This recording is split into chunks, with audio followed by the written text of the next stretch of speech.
Assalamualaikum warahmatullahi wabarakatuh.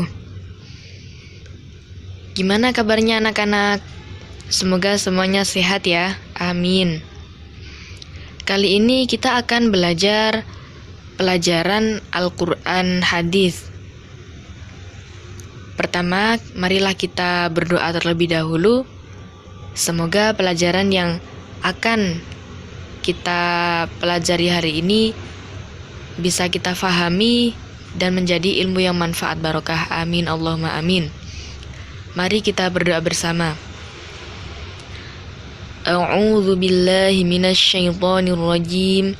Bismillahirrahmanirrahim. Rabbi zidni ilma warzuqni fahma. Amin ya rabbal alamin.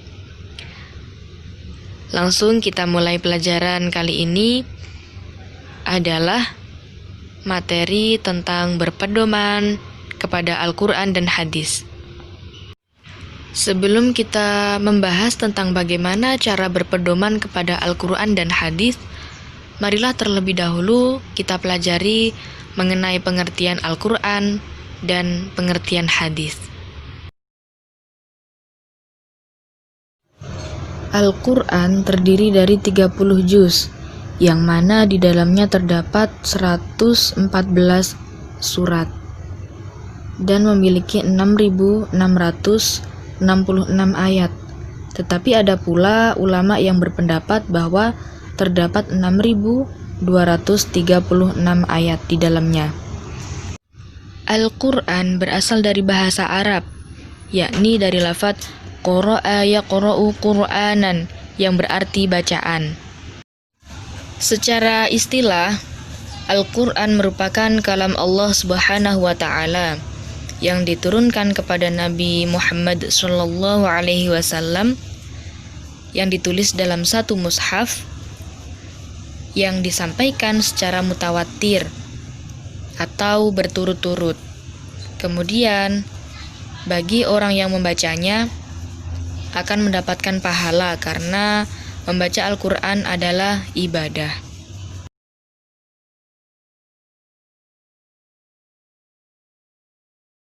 Mini, Al-Quran adalah mukjizat terbesar sepanjang masa loh. Kenapa bisa begitu? Iya, karena Al-Quran akan selalu dirasakan oleh umat Nabi Muhammad hingga hari kiamat. Berbeda dengan mukjizat para nabi terdahulu, yang hanya bisa dirasakan oleh umatnya dalam kurun waktu tertentu. Maka dari itulah Al-Quran menjadi mukjizat terbesar sepanjang masa. Dan Al-Quran juga merupakan penyempurna kitab sebelumnya, yakni kitab Taurat, Zabur, dan Injil.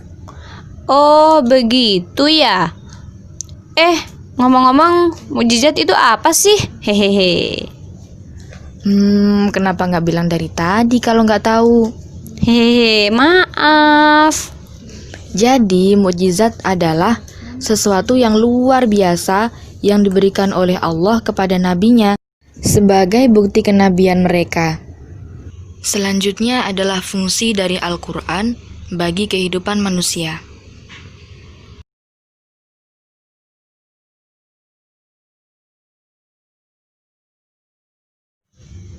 Hadis berasal dari bahasa Arab, yakni haddatsa yuhadditsu haditsan, yang berarti baru, muda, cerita, riwayat dari Nabi Muhammad SAW. Pengertian hadis menurut istilah, yakni ma udhifa ilan Nabi SAW qawlan aw fi'lan aw taqriran aw sifatan, yakni sesuatu yang disandarkan kepada Nabi SAW, baik berupa perkataan, perbuatan, takrir maupun sifat beliau. Berikut beberapa unsur dalam sebuah hadis, yakni ada sanad, matan, dan perawi. Silahkan perhatikan beberapa unsur dalam sebuah hadis seperti berikut. Telah diberi warna yang berbeda agar tidak sulit untuk membedakan mana yang sanad hadis, mana yang matan, dan mana yang perawi hadis. Silahkan disimak. Selanjutnya mengenai fungsi dari hadis.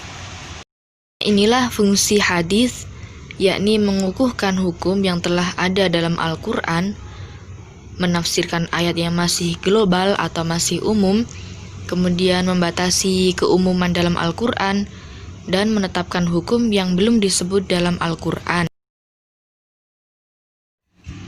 Inilah salah satu contoh dari fungsi hadis, bahwa hadis berfungsi untuk menafsirkan ayat Al-Quran yang masih bersifat global atau umum, seperti mengenai perintah sholat. Dalam Al-Quran terdapat ayat yang menjelaskan tentang wajibnya menunaikan sholat, tetapi tidak ada tata cara dalam pelaksanaannya. Kemudian terdapat hadis atau sabda Nabi bahwa shollu kama ra'aitumuni usolli. Jadi tata pelaksanaan sholat itu sebagaimana Nabi melaksanakan sholat, sehingga umat Islam akan mengetahui bagaimana tata cara pelaksanaan ibadah sholat. Hadis adalah sumber hukum Islam yang kedua setelah Al-Quran. Dengan adanya hadis Nabi, umat Islam lebih yakin dan percaya dalam menjalani ajaran Islam sesuai tuntunan Rasulullah. Jika Al-Quran adalah bentuk kasih sayang Allah kepada manusia, maka hadis merupakan bentuk kasih sayang Nabi Muhammad kepada umatnya. Nah, sekarang bagaimana caranya menjadikan Al-Quran dan hadis sebagai pedoman hidup? Coba perhatikan penjelasan setelah ini. Dimulai dari diri sendiri adalah selalu tekun untuk mempelajari Al-Quran dan hadis, kemudian semangat dalam mencari ilmu, supaya menjadi orang yang sukses dunia akhirat.